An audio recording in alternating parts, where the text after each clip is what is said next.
Hey guys, Mike Volkin here. Today we're going to be talking about the top 5 most influential books a freelancer must read. And I would say they're most influential in my life, probably not for every freelancer, but I'm telling you that every one of these books that I'm about to talk to you about has made a very positive difference in the way I conduct business as a freelancer. First one, it's on your screen. It's called The Leading Brain. I'm actually about halfway through this now, and it's absolutely life-changing.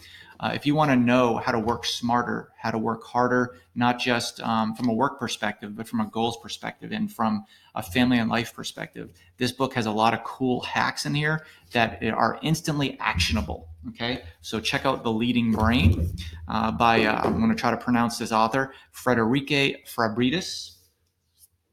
The next one is Peak Performance. Again, along the lines with Leading Brain, but this doesn't so much go into hacks for your brain, but it goes into more of the science behind how professional athletes elevate their game.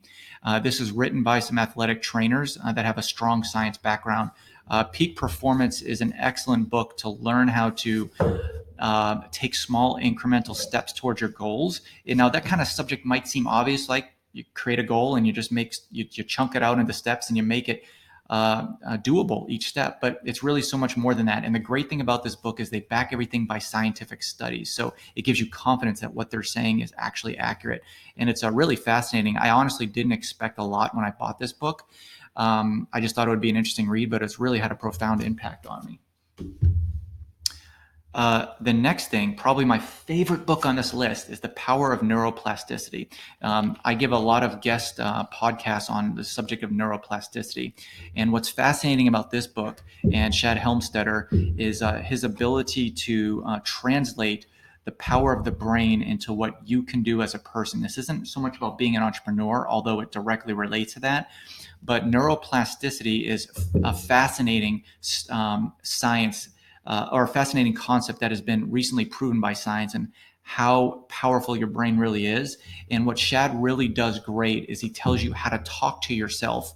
There are certain ways proven through science that you can talk to yourself that actually rewires your brain. So that is fascinating. And if you want to learn more about neuroplasticity, just Google my name, Mike Volkin, and just Google another term, guest podcast. So Mike Volkin, guest podcast in the word neuroplasticity. I've given a lot of talks on this.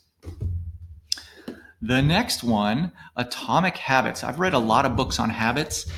This is especially good for procrastinators. I'm not so much a procrastinator, but really I can identify with a lot of things in this book. This book goes into how to create habits in your life that allow you to get your mind in a state of flow, that allow you to operate with ultimate focus and ultimate productivity without bearing the stress or the weight of being overworked. And Atomic Habits is a great book. Really, any habit book that is well reviewed is going to be good, but Atomic Habits seems to be the flagship book for that. And the last one, which I'm sure any reader, entrepreneur book reader, has heard of before, it's The 7 Habits of Highly Effective People by Stephen Covey. Now, this book in particular is the workbook. I have the regular book, but the workbook is especially helpful. If you've read the regular book, the workbook brings everything into fruition and allows you to, take everything from the guidebook and just exercise your mind into having it apply to you. It's just a very well written workbook, and it lays out practical examples. And once you do this, you'll understand and be able to recognize everything that you're not doing that isn't the best use of your time, and really give your life purpose and understand why you're put on this planet and how to make yourself as effective as possible. So please, if you're a reader or even want to get into reading, this book and the other 4 books I just presented are absolutely essential reading. Good luck.